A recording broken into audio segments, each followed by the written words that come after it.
Hey y'all, I really didn't mean to do it that way, but since I came in this way, I just want to say hello before we go to the intro. Y'all know when I'm doing this by myself, it is hilarious. So anyway, how y'all doing? I see y'all rolling up in here. Robert Holman, you were in here for a moment. But hey, hold on. We'll be right back.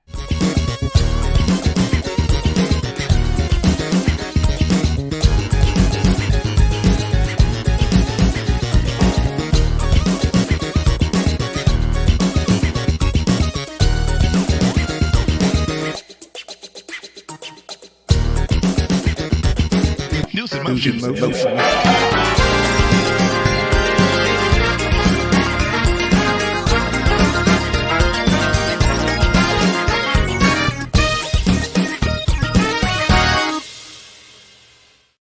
I guess it was supposed to be done that way. How about that? I'm just so excited about today and forgot that I didn't have the cover up. And hey, it is what it is, right? But I actually liked it as well to come in and say, hey, real quick before I went to the intro. That's how it used to be done. So Robert Holman, again, grand rising to you. Yes, we're going to be praying for those in the path of Hurricane Milton, excuse me. Adrian, good morning to you. Sardinia, good morning to you. Marion Jackson, good morning to you. I'm diving into your pastor's book this week. And then Rosanna Bivens, good morning to you as well. Y'all, we have a great show. So the first thing I'm going to ask all of you to do, can you hit that thumbs up button? Can you hit that alert button? Can you share? Can you use another device to let people know, hey, we're here on News in Motion. We think you ought to come and check it out. We have with us one of our regular contributors, Pastor Derek Holmes, is going to be talking about Power the Polls. Listen, people. It's so exciting. All the work that's going forth and just to see people out there doing what they do in voting. I'll talk about my voting. I voted yesterday. I'll talk about my voting before I bring on Pastor Holmes. But before we do anything, and again, thank you, Robert Holman, for putting this out here. Y'all, prayers for the people in the path of Hurricane Milton, which has once again strengthened to a Category 5 hurricane. Y'all, Category 5 hurricane. I've been in 2 minor ones before. Well, I guess Francis wasn't really minor, but it's no joke. So I can't even imagine what a Category 5 is going to do. Here's the update from the National Weather Center. Hurricane Milton is expected to bring extremely life-threatening conditions as it nears landfall today along the western coast of Florida, where millions are currently scrambling, trying to evacuate. And this comes less than 2 weeks since Hurricane Helene's catastrophic devastation. We know we have friends there in the Tampa area.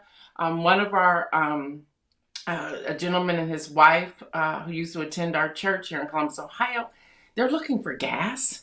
So that is happening. So on one hand, you hear the governor saying, oh, we have plenty. But on the other hand, there's people on the ground saying they can't find any.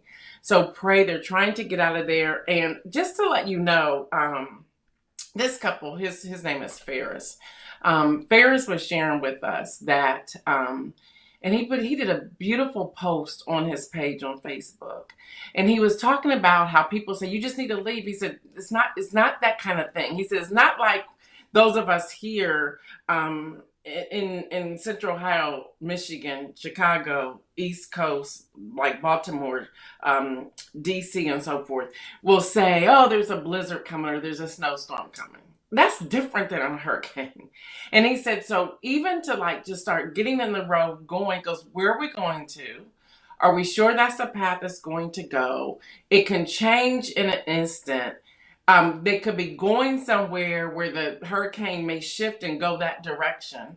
He said, so it's not that type of thing that you can really do things. He said, yes, they plan things out, but at the same time, it's almost like a wait and see. And he explained it beautifully on his page. And when I spoke with him yesterday, just to check on him, he was saying, that's the one thing that those who live in Florida get tired of, because he said, it's not that easy.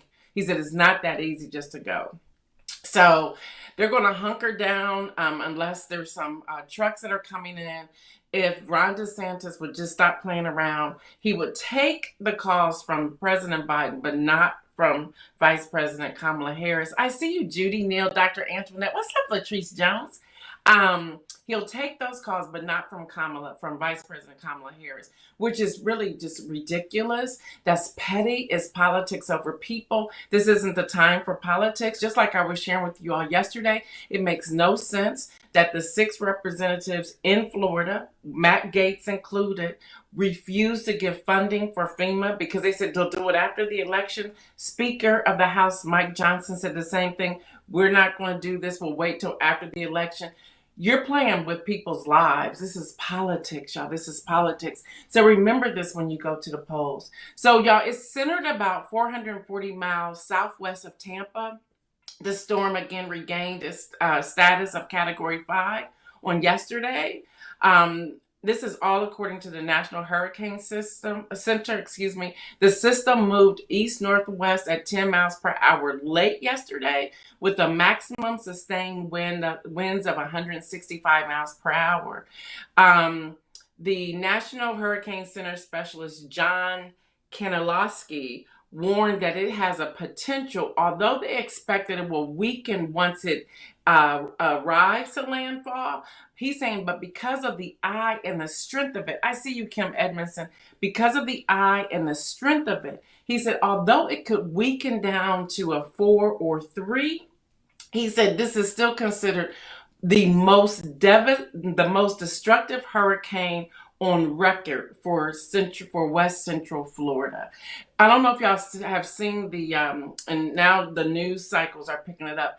The meteorologist who talked about this hurricane and he broke down. He was like, and he said it's global warming. He said this is climate change, and he just broke. This old man was in tears, and they're trying to communicate like we cannot ignore the truth or the facts. So there's that. So y'all, prayers for people in the path of Hurricane Milton. I believe in the power of prayer, that we can pray that it just goes on back out there and just goes away.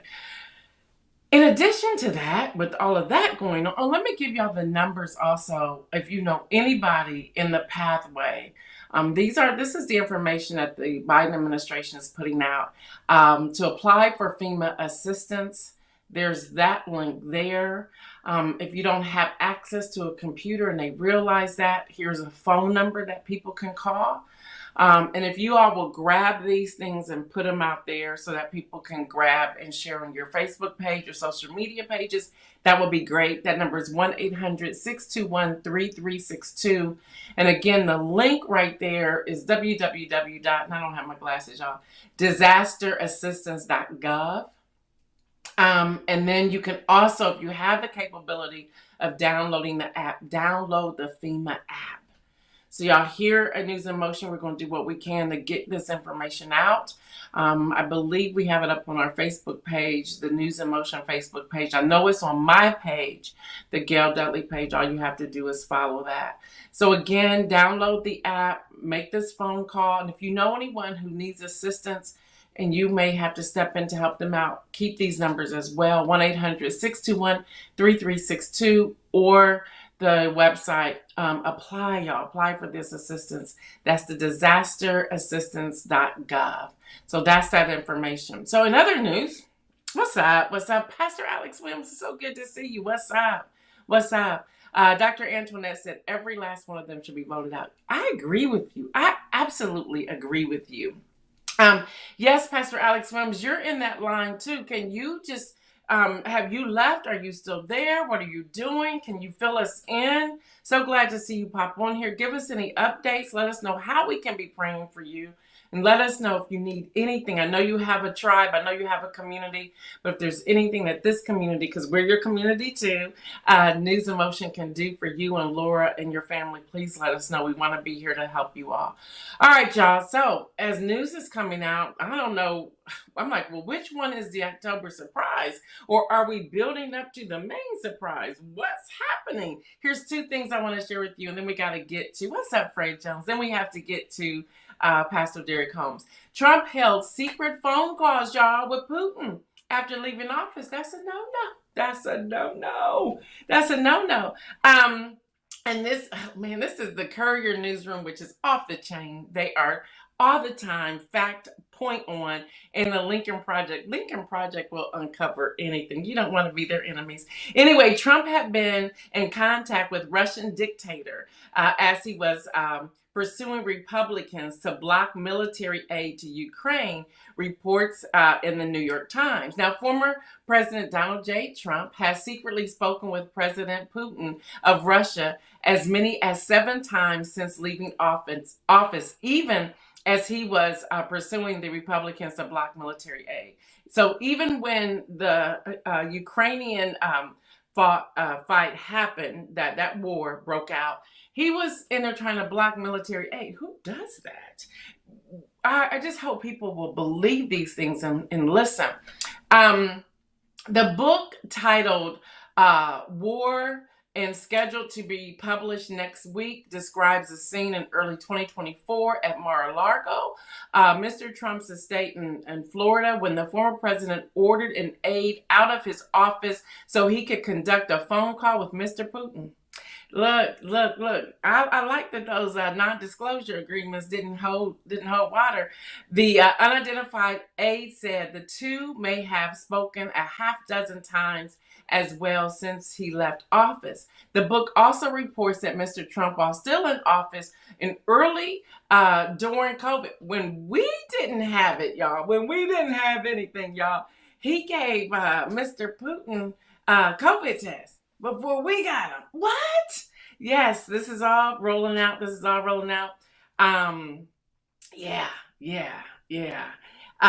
then Putin, as this aide said in a quote, Putin said to Trump, "I don't want you to tell anybody because people will get mad at you, not me." What is happening? They're besties, I guess. They're besties.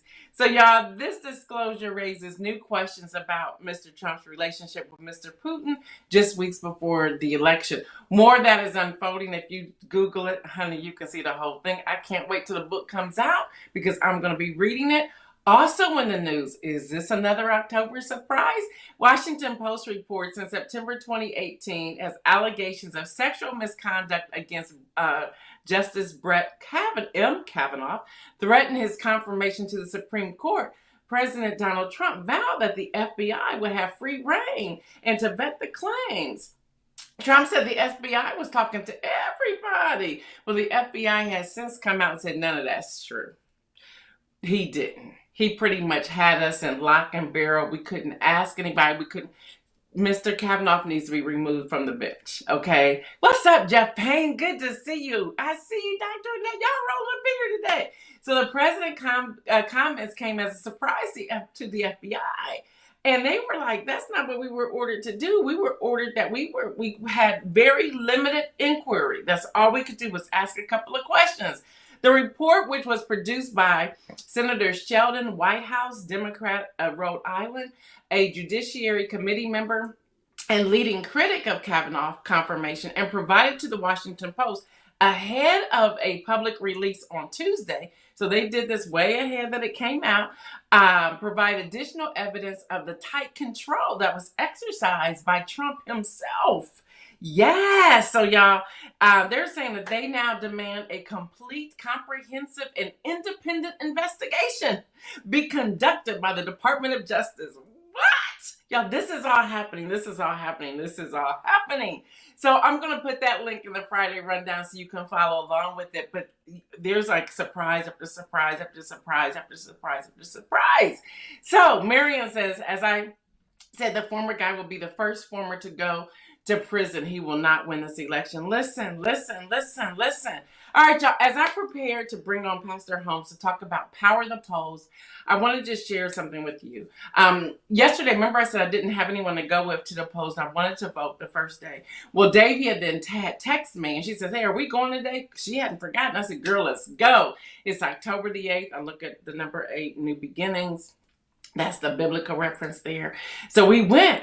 So we're in Delaware County. So it's not the Franklin County stuff, okay? We're in Delaware County. So we drove. I'm driving. We go to turn in. I'm like, David, look at all these cars. She goes, oh, girl, that can't be for voting. I said, I don't know. So we parked, and it was packed. I was like, what is going on here? Which was really, really good. It was excellent. It was excellent. We were the only people who looked like us. But we go in there, and I literally had to wait to be called to the next thing. This is the first day. Yesterday was the first day of early voting here in Ohio. Get my ballot, get my sticker. The guy connects me and everything. I vote. It was so wonderful to vote the way I was voting on yesterday.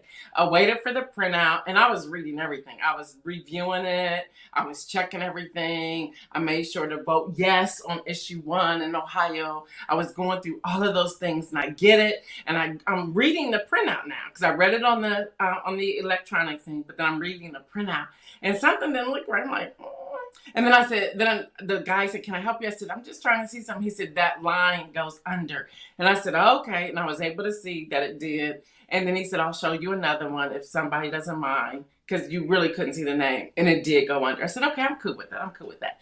So entered it in, had my sticker on. But y'all, it was steady flow of traffic. And I was so, so excited about that. So y'all, here's just a couple of voter registration deadlines. Many of them have already come. They was Monday and Tuesday. Let me see if I can find any. That's Delaware, October the 12th. Connecticut, October the 18th. These are registration deadlines. California, October 21st. Trying to see any more. Iowa, October 21st. Kansas, October 15th. I'm trying to see if there's any more. Idaho, you're October the 11th. Arizona, you're today. You're today. You can start early voting today, which means your deadline was actually yesterday. Maryland, October 15th. And let me know if anybody's on here that I have these wrong, but I'm trying to find them. Missouri, your last day to register to vote is today, which is October the 9th. And if y'all know anybody in these states, let them know. New Jersey, October the 15th. New York, October 26th. Oklahoma, October the 11th. Oregon, October the 15th. These are the last days to register to vote. I think I covered all of them. Oh, no, South Carolina, October the 14th. I think we're good. Oh, West Virginia, October 15th. So, y'all, those are your last day you can register to vote, not unless you are in a state where you can actually vote and register on the same day. All right, with that, I'm not going to play around. Let's bring in our regular contributor, Pastor Derek Holmes from the Union Grove Baptist Church. Good morning to you.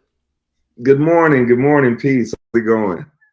Everything's good. Everything's good. Can you believe what's happening? That's at least now 4 October surprises in just 2 weeks. Yeah, listen, at this point, I'm not surprised. I got to tell you, listen, people gonna people whenever people get a chance, and stupid gonna be stupid whenever stupid get an opportunity. I just at that point, like, I'm not shocked. It's crazy. It's crazy. Wow. Well, I want to jump in. Because I want to leave you as much time as we possibly can. But can we first start, because this whole segment today is about Power the Polls. So can we first start with, what is Power the Polls? Can you give us some information on what that is, so that we can be ready to communicate, especially with our young people? Yeah. First, again, always a pleasure to be able to share on this medium. And to everybody in the chat, peace and what's good. Just good to be able to share space with you all. When we're talking about power to the polls, it's really an assertion in the best sense of what it means to be the demos, for us to operate in a transformative way democratically. And I think in order to do that, we have to be clear about some things, particularly as it relates to the current election that we're dealing with. This general election is not just two people and trying to figure out where you stand in terms of their ideological political view. But it's really idea of imperial presidency against democratic presidency. And I think we should just understand that as some truths. I think sometimes as people of good nature, people who genuinely care about things that are decent, it's real easy to not want to make enemies. And we have to be very clear and honest about the fact that being on the right side of a thing means that sometimes you're going to have enemies, and that's okay.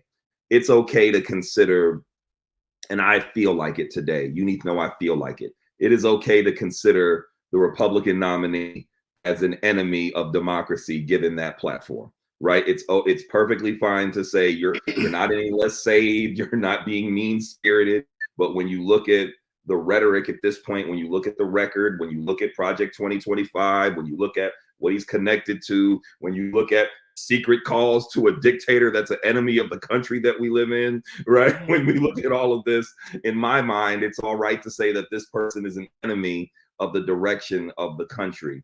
And on top of that, on top of all of that, the notion that he wants to operate with complete impunity and not be checked for anything. Let's be very clear that the person running for the highest office in the land on the Republican side of the ticket is a convicted felon.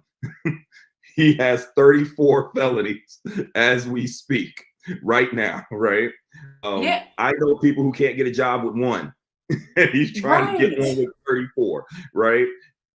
That's imperialism. The founders of this country are connected to not wanting to be run by a king who can operate unchecked. Yeah. Literally, his function is to push the country back to that. Whereas on the other end of the ticket, right, if we're calling people on record and calling people, all of the rhetoric is around what we can do. Yes, we can, right? And caring about all these people on these levels and existing in the tension of the American democratic project. So when you talk about power to the polls, it's really a preservation of democracy and us asserting ourselves so that way this doesn't happen to us, but we get to name what's in the best interest of the nation and our community. You know, I'm glad you raised that. And first of all, thank you. I was sharing, I believe last week here on News in Motion, that we cannot be a single issue voter this time around. Sure. And I understand people's, what they're just, I can't do this because the Bible says this. I get it. At the same time, the Bible says do not lie. The same time, the Bible says to have but one wife. The same time, the Bible says we can love thy neighbor as thyself. And so I tell people, we can't be a single issue voter this year. We have to look at what else is on the ballot. Our lives are on the ballot. Democracy is on the ballot. That's what's on the ballot. I shared with them, I don't know if you and I talked about this or not, but real quick, and for those who may have missed it, I shared last week that I spoke with a couple about this very thing. And they were like, we just don't understand how you fall that way. I said, okay, let's take that issue off the table. Who would you vote for? They said, oh, well, clearly her. Well, let's put the issue back on, but let's look at some things. Now, how are you going to respond to this? And after our conversation, they were like, wow. I said, there's so much more than one issue this time around. I said, there's so much more. And I said, and yes, there's not one president who's going to go into office and check every box that we have. That's not going to happen. But we have to think about democracy and what's right. And so far, as you said, 34 felons, are we serious right now? He's 34. He's a convicted felon 34 times. So what about the people who say, and you and I talked about this a little bit yesterday, especially these young millennials, they're saying, I don't think my vote matters, so I'm just not going to vote. What do you say to them? Well, the vote absolutely matters because until we overthrow the government and the new system, they're collecting votes, and whatever side has the most votes, that ends up being the commander in chief of the richest, most powerful nation in the world. Like, I think we have to be honest and spend more time speaking to the disenfranchisement and frustration at the base of that, right? If your vote didn't matter, then there wouldn't be that much effort to keep you from voting. There wouldn't be that much effort, right, and propaganda on your vote not mattering. When a young person says that, when a millennial says that, when a Gen Z, older Gen Z says that, what they're really talking to is their frustration with the system. And so that's always an opportunity to drill down and have a deeper conversation. So I get it, you're frustrated by the system. And by the way, I want to hold space for the fact that the system is not broken. It does what it's intended to do. And so our efforts as those on the side of righteousness is that we should be dismantling system. But part of the way that happens is you can't throw rocks at it, right, and just complain about it, because that'll change.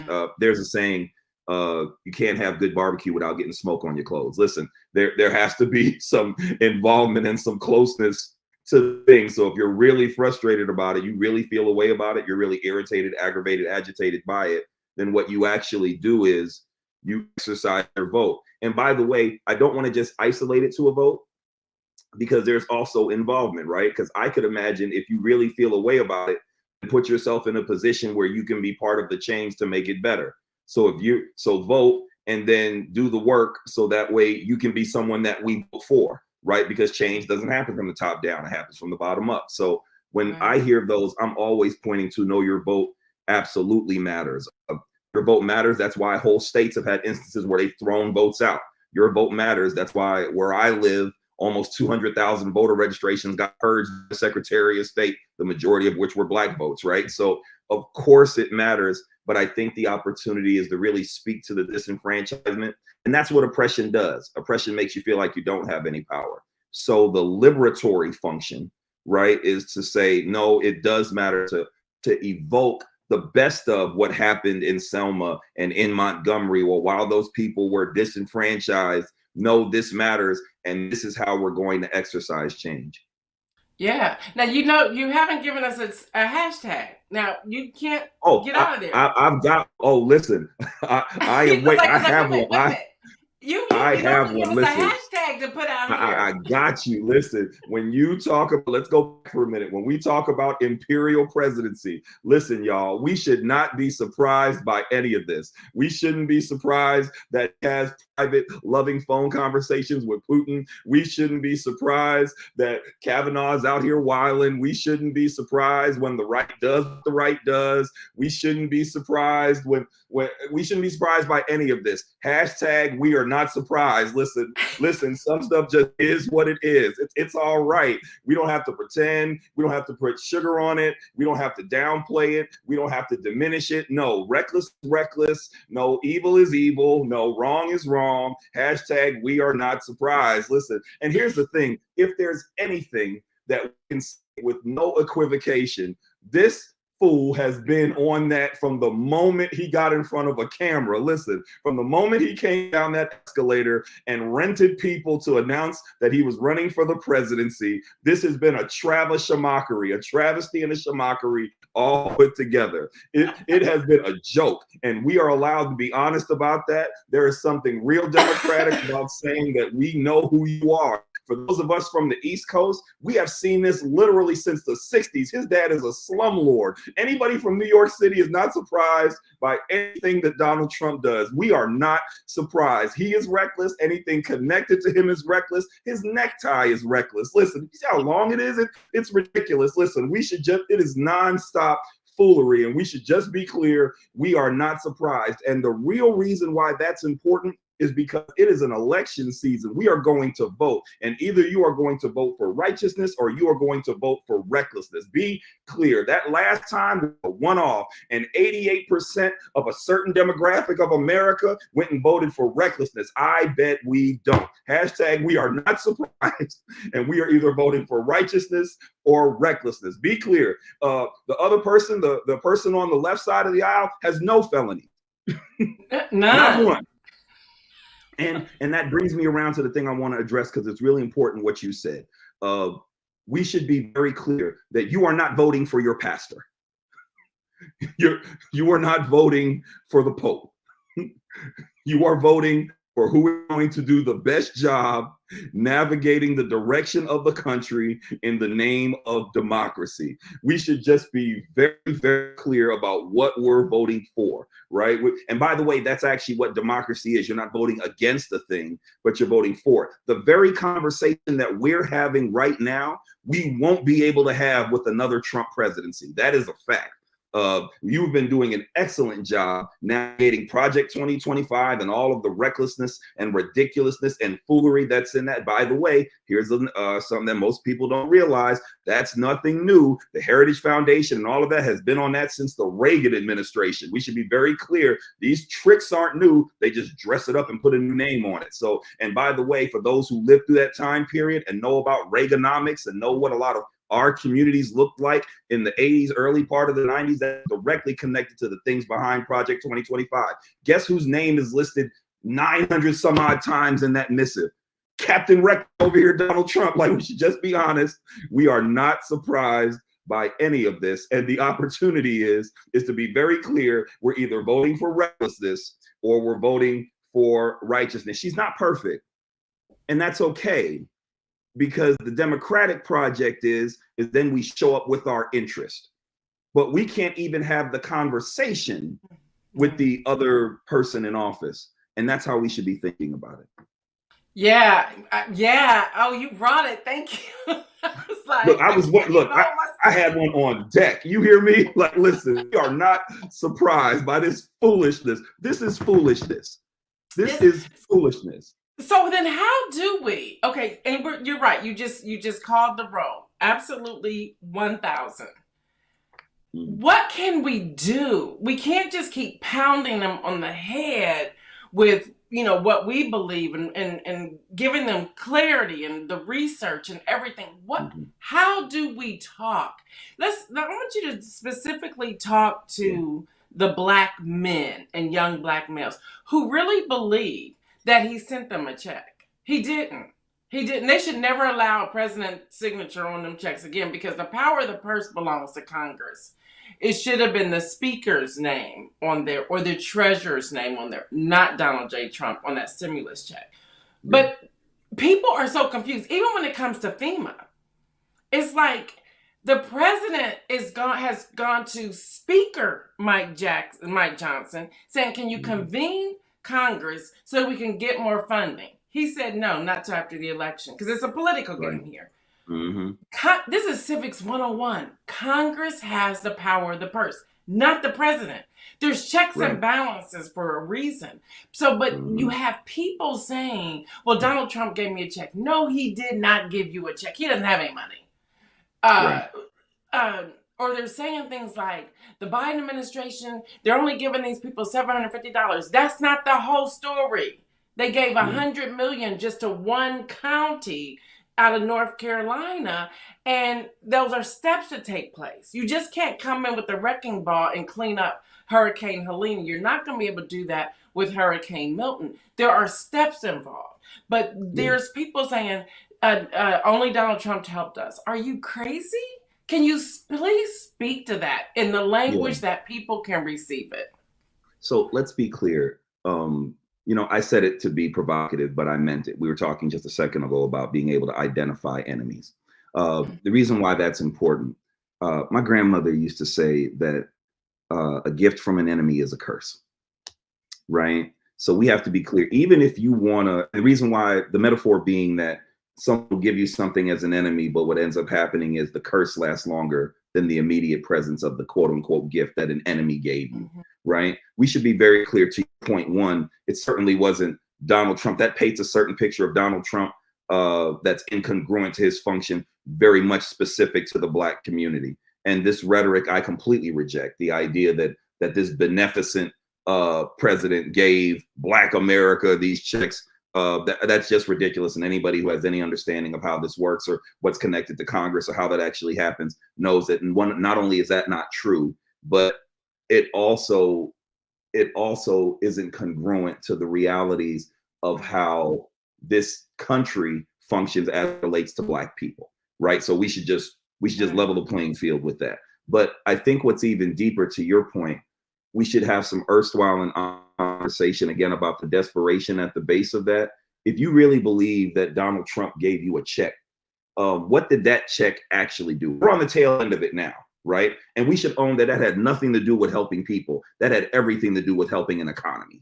Let's just do that. See, because people want to be real until it's time to be real. No, when you have these conversations about a stimulus check, that had nothing to do with people, right? That had everything to do with stimulating an economy that wasn't moving, right? We should be And very we clear. did exactly what they wanted us to do. We went and Went and spent it on the spent it Jordans and this and and that spent and the it on other. stuff, right? Exactly, and threw it right back into the empire to stim. That's literally the reason why it's called a stimulus check. It wasn't to stimulate us; it was to stimulate the economy, right? So we should be very clear about what that was. I agree with what Alex said, right? That some people are looking for an excuse, and here's where we get to have the hard conversation. What's represented in this current election is the reality of some of us dealing with late sex that's embedded into our function. So the idea that a woman running for office, in particular a Black woman, goes against the order, the social order that we've been socialized under. White man, white woman, Black man, Black woman. So someone who the social order says is down here is now running for the highest office in the land. So what is happening is people now have to reconcile what they've been socialized under and dismiss all of the stereotypes that comes with an assertive, intelligent, confident Black woman. So now all the questions that come, oh, I guarantee that you've heard somebody say, oh, well, I don't know if we should have a woman in that office. I don't know if she should do X, Y, and Z, all these things to dismiss the fact that she's already in the White House, right? In fact, she's just applying for the job that she would have if she would just stay in office, right? So we should be very clear about that. Right. This isn't her first time running for the presidency. So she is obviously more qualified than the person that she's running against. And by the way, both sides of the aisle know that. So in real life, what does that mean? That means that there's a side of the aisle that is running using the politics of fear and trying to co-opt frustration and disenfranchisement in order to have someone in position that at least has intersection with their interest. We can't participate in any of that. The notion that Donald Trump gave anybody a check is insane, especially because when all these cases were coming down, Donald Trump was looking for money. I don't know if we spent enough time talking about that, but when now that happened, he was out here looking for money. This man was out here dead broke. You know, I know y'all don't know nothing about it, but listen, when you go to court, what you're really trying to do is trying to get your money together, especially if you know it was wrong. And Donald Trump is on the record trying to find cash because he knows that these cases were coming. So to say that that guy somehow gave you money to be okay is insane. That's asinine, asa 10, asa 11, and asa 12. That's crazy, right? Donald Trump didn't give anybody a check. Right. The truth is that the government passed out checks to stimulate the economy. Donald Trump does not care about people that much. And we should be very clear about that because that's what's on the ballot right now. I hope I answered your question because that really incenses me on so many levels. No, you did. But let's go. Let's call the roll. Gold tennis shoes. Now $100,000 timepiece. What else? There was the artwork. I mean, he sold a lot. Yes, the artwork. He had the shoes. He had the stupid, ridiculous watch. He got these insanely long neckties that you could buy at Macy's. Here you go. In my hood, that's called the hustle man. The guy who always has something for you to buy that he just creates just so you can have a couple more dollars. And that's the guy that gave you a check so that way you could be okay. And again, and let's critically, what did those stimulus checks really do for our community? What business started with as a result of someone's stimulus check, right? What actually happened of $2,000? That's not even no money. Yeah. And the truth is, let's have an honest conversation here on News in Motion. And the truth is, for most people, that money was gone as soon as it got to us. Yep. Oh, it was gone. It was gone. It was gone. And listen, I want to go because I'm seeing the trading cards, the gold coins. We also had the We also have the ornaments. We have all these things. Whatever. But here's something when we're talking about mindset, and then we'll be wrapping this up, y'all. And yes, he'll be doing the inspirational message. But here's the mindset of us. I was in a conversation this weekend. I don't know if you've seen them. I don't know if you all who are tuning in, whether audio, and hello, everyone out in the audio land, and live video. There's these new vitamins out there, Black women vitamins, okay? From a Black doctor out of Detroit, Michigan, a cardiologist. And we were having this conversation, and the person said, I really want to get these, but I don't know. I said, wait a minute, stop. How often do you go into the natural food store or you go to CVS or the Walgreens or the Target and you picking up vitamins? She said, girl, all the time. I said, you don't know about them either. At least we even have a connection that this Black woman is the one that developed these vitamins. But it's a mindset. And we had a great conversation because I was like, yeah, why haven't I bought those yet? And I think it's a mindset that we as Black people cannot support. That's a connection of supporting Black people. Because we're thinking, oh, no. Because we've been conditioned that our stuff isn't that great. And I think that's a part of this voting system that we have to get beyond. So what? She's Black. Is she? I'm so sick of people saying, but she's not qualified. What do you mean she's not qualified? She's the most qualified candidate. She is literally the most qualified candidate. And why can't we see it? I was listening to John Kasich the other day on MSNBC. And it said, oh, wow, you're like that? Like, he will not. He goes, I came out and supported, I'm sure you've heard it, Joe Biden the last time. I will not be coming out to support her. I don't know how I'm going to vote. Right. Why not? It's the craziest thing. And we gotta get to the root of why we cannot support Black people. And again, I'm not saying support her because she's a Black female. I'm saying support her because what she has put out there makes sense. Now, there may be some things it's like, I can't be 100% with that, but your entire policy platform, okay, that's where I'm rolling with. That's where I'm headed.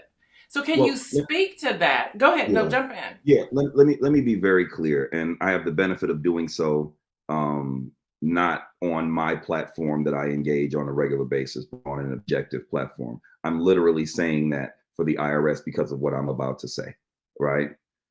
I am voting for Kamala Harris. And the primary reason why I'm voting for Kamala Harris, right, is because one, I know that she's the most qualified candidate. Here's the other reason I'm voting for Kamala Harris. I'm not saying this from my pulpit. I'm not saying this on behalf of anything that happens at the church that I serve. I'm voting for Kamala Harris, one, because she's the most qualified candidate in the pool, right? Here's the other reason I'm voting for, and we have to be able to do what I'm saying right now.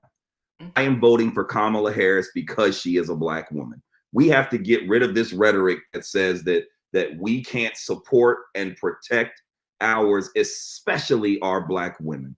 I have been disappointed by the number of folk who allow their sexism and their other isms to not be in support and defense of this Black woman who is running for the highest office in the land. I think that is insane. The truth is, it is Black women that have pushed democracy when brothers have not foot the bill. It is Black women who have had stand up Black men when we were leaned over. And the notion that in this moment we can't support a Black woman or even say that we're supporting a Black woman without it being questioned is crazy to me. So I want to be unequivocal on News in Motion. I am not saying this as the pastor of my church. I'm not saying it on the platform or pulpit that I carry. I am voting for Kamala Harris. She is by far the most qualified candidate in the pool of candidates. I could make a very strong argument that she's one of the most qualified candidates to be a commander-in-chief that there's been in a really long time.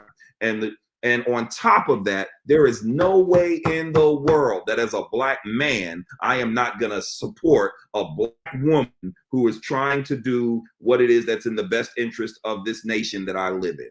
And we have to be able to adjudicate between two. Now, listen, when we get to offices, listen, we can have conversations about prison industrial complex. We should absolutely have conversations about Gaza. We should absolutely have conversations about the middle class, which, by the way, she led with having conversations on at the DNC.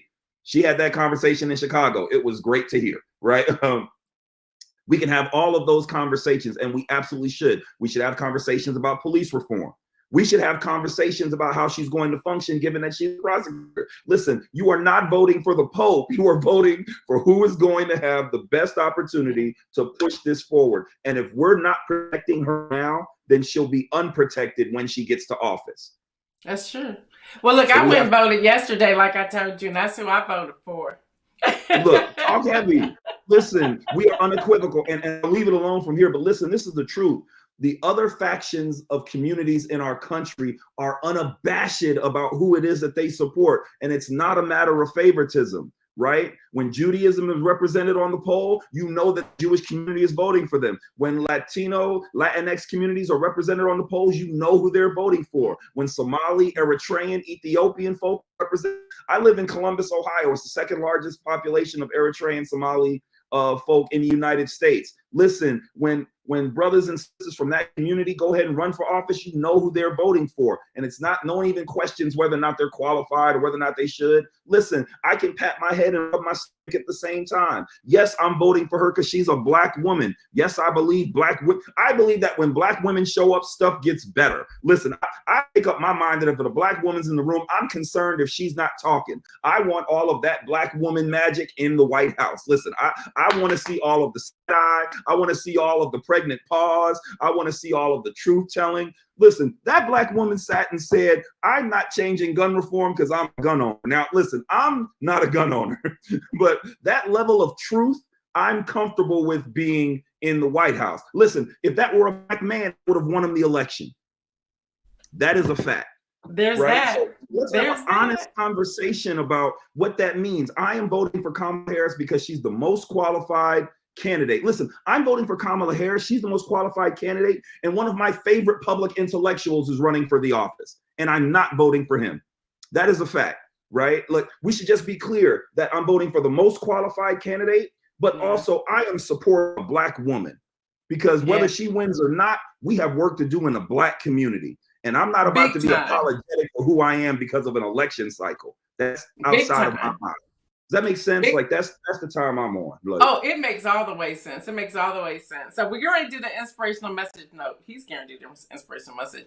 But I see that Davia popped in here too. And one thing I said to her yesterday when we were leaving the Delaware County voting polls, I said, look around the room. I said, even those who are working, they don't look like us. And I said, I don't know how we can even start pushing that. I know we can't do that now, but later.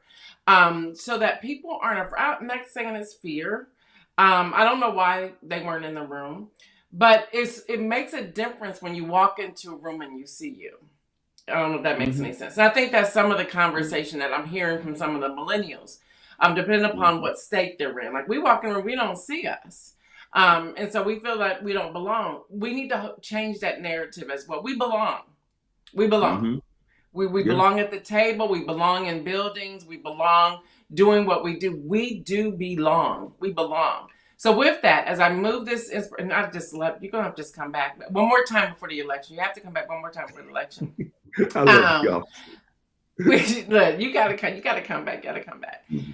This was great today. Thank you so much for saying yes. But as you go into your inspirational message, what will be that encouraging word to those who are on the fence?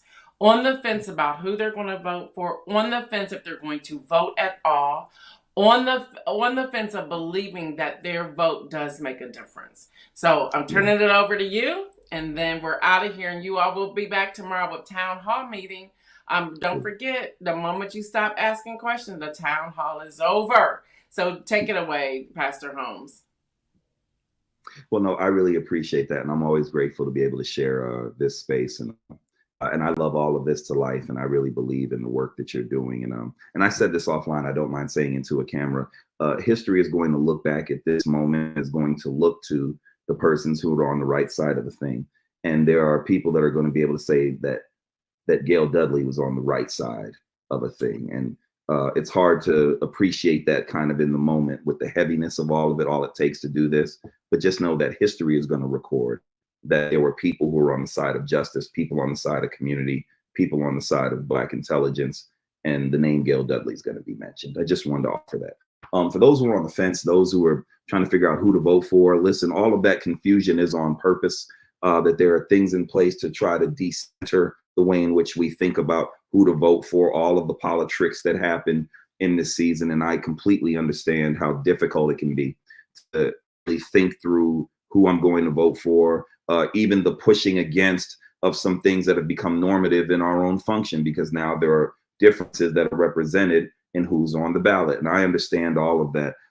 As a person of morals, as a person of principle, and as a professing and practicing Christian, I want to offer some context to that and hopefully something that makes some sense. And I also want to hold space for the fact that while we're all sharing this, there may be someone here right now that in the busyness of the election cycle might not have made it to Bible study. And if you haven't made it to Bible study, and if you have some time, find yourself in the book of Proverbs in the 4th chapter, in that 27th verse, it says something so profound. It says, do not turn to the right, to the left. Keep your foot from evil. Don't you miss that. The writer of the proverb is giving clear direction on how the way in which the persons of God, children of God, ought function. The first part points to not the right or the left, which absolutely gives some indication around not being partisan. Don't show up saying I'm right or I'm left, or I'm red, or I'm blue, or I'm elephant, or I'm donkey, or whatever bifurcation is set up to cause more division in a country where we're all supposed to be unified. The Bible says, don't turn to the right or the left, but watch this, but to keep your foot from evil, that as you are navigating the polls, as you are headed to the ballot, as you are going to lift your voice, as you're going to operate in the thing that people literally die so that way you could have the right to do it, as you're doing so, don't get over consumed and over concerned with the right or the left, but actually just keep your foot away from what's evil. So as you're going to the polls, think about what God would be pleased with. Think about what is it that falls in the line of good and what falls in the line of evil. And I don't know how you feel about it, but when I think about women not being able to choose what they do with their bodies, when I think about people losing jobs so that way other people who support agendas can be put in place, when I think about the elimination of African-American history across all levels of education, when I think about getting rid of DEI, when I think about accountability and implication, but no indictment, when I think about all of that to me is evil. And I believe that all of that is evil in the eyes of God. So as we get ready for the polls, I would contend we do what the Bible says. Don't get caught up in the right and the left, but actually show up to the polls and just keep away from evil. I'm not voting for evil. I'm voting for righteousness. I'm voting for justice. I'm voting for diplomacy. I'm voting for equity and equality. I'm voting to continue to have conversations. I am voting to make sure that what is in place is giving God the most glory. And listen, it doesn't have to be perfect. In fact, it'll never be perfect because humans are involved with it. But what it can be is point in the direction of God. So brothers and sisters, as we go to the polls, and as we go to lift our democratic voices, and as we press in this election cycle, as we close the longest election season in the history of American politics, let's do what the Bible says, not get caught up in the right or the left, but to keep our foot away from evil, to vote in a way that gives God glory. And I believe that when we show up in that, God honors that and will be blessed for it. I pray that you're well. I'll talk to you soon. Peace.